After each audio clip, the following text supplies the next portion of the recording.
ಲೋಪ, ಆಗಮ, ಆದೇಶ, ಸವರ್ಣ ದೀರ್ಘ ಸಂಧಿ, ಗುಣಸಂಧಿ, ವೃದ್ಧಿ ಸಂಧಿ, ಎಣ್ ಸಂಧಿ, ಜಸ್ಪ ಸಂಧಿ, ಚುತ್ವ ಸಂಧಿ, ಅನುನಾಸಿಕ ಸಂಧಿಗಳು ಸಂಸ್ಕೃತ ಸಂಧಿಗಳಾಗ್ತವೆ. ಇದಕ್ಕೆ ಕೆಲವೊಂದು ಉದಾಹರಣೆಗಳನ್ನು ನೋಡ್ತಾ ಹೋಗೋಣ. ಲೋಪ ಸಂಧಿಗೆ ಊರೂರು ಬಲ್ಲೆನೆಂದು ಮಾತಂತು ಸಂಪನ್ನರದ.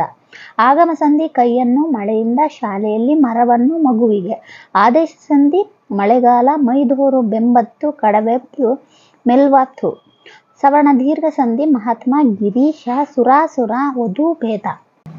ಗುಣಸಂಧಿ ದೇವೇಂದ್ರ, ಜ್ಞಾನೇಶ್ವರ, ಸೂರ್ಯೋದಯ. ವೃದ್ಧಿ ಸಂಧಿ ಏಕೈಕ, ಜನೈಕ, ವನೌಷಧ. ಎಣ್ ಸಂಧಿ ಅತ್ಯವಸರ, ಜಾತ್ಯತೀತ, ಕೋಟ್ಯಾಧೀಶ್ವರ. ಚತ್ವ ಸಂಧಿ ವಾಗ್ದೇವಿ, ಅಜಂತ, ಷಡಾನನ.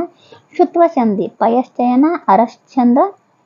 ಅನುನಾಸಿಕ ಸಂಧಿ ಷಣ್ಮುಖ, ಸನ್ಮಾನ, ವಾಗ್ಮಯ. ಇದರ ಸಂಪೂರ್ಣ ಮಾಹಿತಿ ವಿಡಿಯೋಗಳಲ್ಲಿ ಹಾಕಿದ್ದೀನಿ. ಸಂಧಿಗಳ ಬಗ್ಗೆ ಬಿಡಿಸಿ ಬರೆದಾಗ ಹೇಗಾಗುತ್ತೆ ಅಂತ ತಿಳಿಸ್ಕೊಟ್ಟಿದ್ದೀನಿ, ಅದನ್ನು ವೀಕ್ಷಣೆ ಮಾಡ್ಬೋದು.